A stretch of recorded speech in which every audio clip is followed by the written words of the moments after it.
അസ്സലാമലൈക്കും മക്കളെ. മഴ ഇവിടെ താഴെ പൊട്ടി തുണികൾ മുഴുവൻ താഴത്തേക്ക് വീണത്. ഇപ്പം കയറ് മേടിച്ചുകൊണ്ടാകുന്നത് ഒന്ന് കെട്ടാൻ പോകണം കേട്ടോ.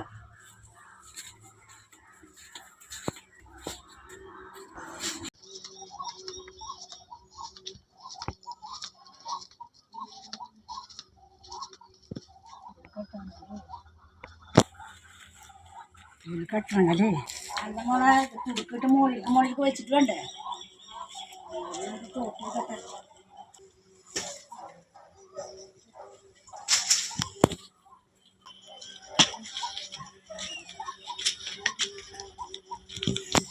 അവിടെ അണ്ണാന്റെ മാതിരി നിന്നാ മതിയാ.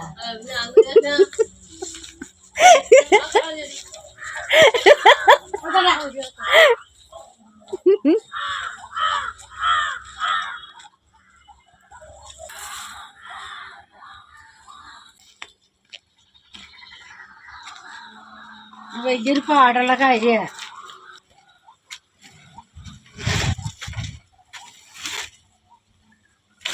ഹേയ് പാത്തു, എന്താ മോളെ ഞാൻ ഇതിന് കയറി നിന്നു കയറുള്ള ഞാൻ അങ്ങനെ എന്റെ തണ്ടിലടിക്കും. എന്റെ പൊന്നാര മക്കളെ വല്ലാത്തൊരു പാടായി പോയി. ഒരഴ കെട്ടാൻ വിട്ടൊരു പാട് ചില്ലറ പാടല്ല. നോമ്പ് ഇറക്കണ നേരത്തൊക്കെ ഞാനിതൊന്ന് കെട്ടാൻ നിൽക്കുകയാണ്. പറ്റണില്ല. ഇതിന്റെ പെരടി കിട്ടുന്നില്ല. ഞങ്ങോട്ട് വലിക്കാൻ പറ്റുള്ളൂ. ഇല്ല, പറ്റണില്ല, അറിയാൻ പറ്റണില്ല. അവരോട് അന്ന് ഞാൻ പറഞ്ഞൊരു കമ്പി ഇതായി മക്കളെ ഒരു അഴ ഒന്ന് കെട്ടാൻ ഒരാളും കൂട്ടാക്കണില്ല. അപ്പൊ ഞാൻ എന്ത് കാട്ടി, ഒരു മരത്തുമ്പോ പൊത്തി പിടിച്ച് കേറി അങ്ങോട്ട് എറിയും ഇങ്ങോട്ട് പോരും, അങ്ങോട്ട് എറിയും ഇങ്ങോട്ട് പോരും. അതിന്റെ ചെടിയും തോട്ടൊക്കെ പോയി ആ കാടിന്റെ ഉള്ളിലാണ് ഞാൻ നിൽക്കുന്നത്. ഞങ്ങൾ കണ്ട് ചീത്ത അറിയാം, വല്ല പാമ്പുണ്ടാവും, വീണ് കാലൊടിയുന്നൊക്കെ. ഇവിടെ അഴ കെട്ടാനുള്ള സ്ഥലങ്ങളൊന്നുമില്ല. അപ്പൊ ടെറസിന്റെ മുകളിൽ കയറി നിന്നിട്ടാണ് ഞാൻ ഈ കെട്ടുന്നത്. എന്റെ ഉമ്മോ, ഇടക്കൊക്കെ നമ്മുടെ മുറ്റത്തും പറമ്പിലൊക്കെ പാമ്പുകളൊക്കെ ഇഷ്ടം പോലെയൊക്കെ കാണും. എനിക്ക് വിറകെന്ന് വെച്ചാൽ ഞാൻ മരിക്കും. വിറകിന് ഏറ്റവും വലിയ ക്ഷാമമുള്ളതാണ്. എന്നാലും ഞാൻ എവിടെ നിന്നൊക്കെ ചോന്നുകൊണ്ട് വന്നിട്ടാണ് ഈ വിറകൊക്കെ കത്തിക്കുന്നത്. അപ്പൊ ഗ്യാസും കൂടി മുഴുവനും ബുദ്ധിമുട്ടായപ്പോ മുഴുവനായി. ഇപ്പൊ എന്തായി, വിറക് എന്നെ അന്വേഷിച്ച് കെട്ടി പറക്കി തലക്ക് ചോന്നൊക്കെ കൊണ്ടുവന്നിട്ട് കൊടുത്തിട്ടുണ്ട്. ഇപ്പോഴത്തെ കത്തിക്കല് ഗ്യാസ് കിട്ടാനില്ലല്ലോ. ഇപ്പൊ വലിയ വീര്യങ്ങളൊക്കെ ആയില്ലേ. അത് കാരണം കൊണ്ട് അത് ബുദ്ധിമുട്ടുകളൊക്കെ ആയി. വിറകൊക്കെ ഞാൻ കൊണ്ടുവന്നൊക്കെ ശേഖരിച്ച് വെച്ചിട്ടുണ്ട്. വിറകുമ്മലാണ് ഇപ്പോഴത്തെ പിടുത്തം. ഗ്യാസൊക്കെ വളരെ സൂക്ഷിച്ചാണ് ഇപ്പൊ പെരുമാറുന്നത്. എന്താണ്, കിട്ടാൻ വഴിയില്ലല്ലോ.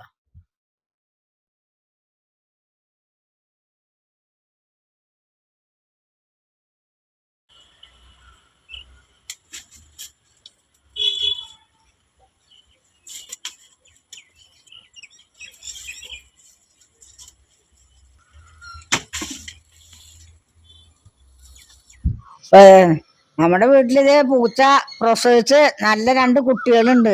ഇതാണ് നമ്മുടെ വീട്ടിലുള്ളൊരു പുതിയൊരു രംഗങ്ങളാണ് ഇതിൽ കിടക്കുന്നുണ്ട്. ഇവിടെ നമ്മുടെ മാവുമലത്തെ മാങ്ങനീ കാണുന്നത് മുഴുവനും കൊഴിഞ്ഞ് താഴ്ത്ത് കിടക്കുക. കൊട്ടക്ക് പറക്കി ചോന്നുകൊണ്ടൊന്ന് പുറമിട്ടിടണം. ഓരോന്നൊക്കെ അതേ പിടിച്ച് നിൽക്കണ മാവാണ് ഈ കാണുന്നത്. എന്തോരം പാട് വെച്ച് ഞാൻ അതിനൊക്കെ വളർത്തിണ്ടാക്കി നനച്ചുണ്ടാക്കി മുതലാണ്. ഇപ്പൊ എന്തായി, പറക്കി കൂട്ട് തൂര കളിയാ ഒക്കെ വാടി വീണിട്ട് ഒരു മാങ്ങ കറി വെക്കാനും കൂടി കെട്ടാൻ പറ്റാത്തത്.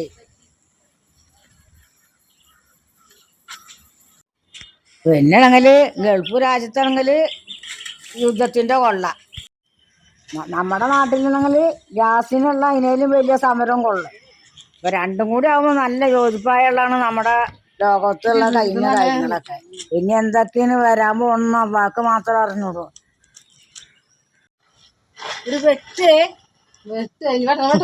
അതല്ല, അതിനൊരു കവളുണ്ട്, ഇതൊക്കെ ഉണ്ടാകുമ്പോൾ നടുവിലേക്ക് എപ്പോ തുടങ്ങിയുള്ള പാടാണ്. പിന്നെ ഒരഴ കെട്ടിയിരുന്നു ഒരു കൊമ്പുമ്പിൽ, അത് അങ്ങനെ തന്നെ പൊട്ടി താഴ്ത്തുന്നു. എപ്പ പിടിച്ച പാടാണ്. കയറ് മേടിച്ചു തന്ന് ഇത് അഴ കെട്ടി ഞാൻ താഴേക്ക് ഇറങ്ങാൻ പോവാണ്. കുറച്ച് പണികളൊക്കെ ഉണ്ട്. എല്ലാവരും എൻ്റെ വീഡിയോ ഒക്കെ കാണാം. എല്ലാവരും എനിക്ക് സപ്പോർട്ട് ചെയ്യാം. Okay, by.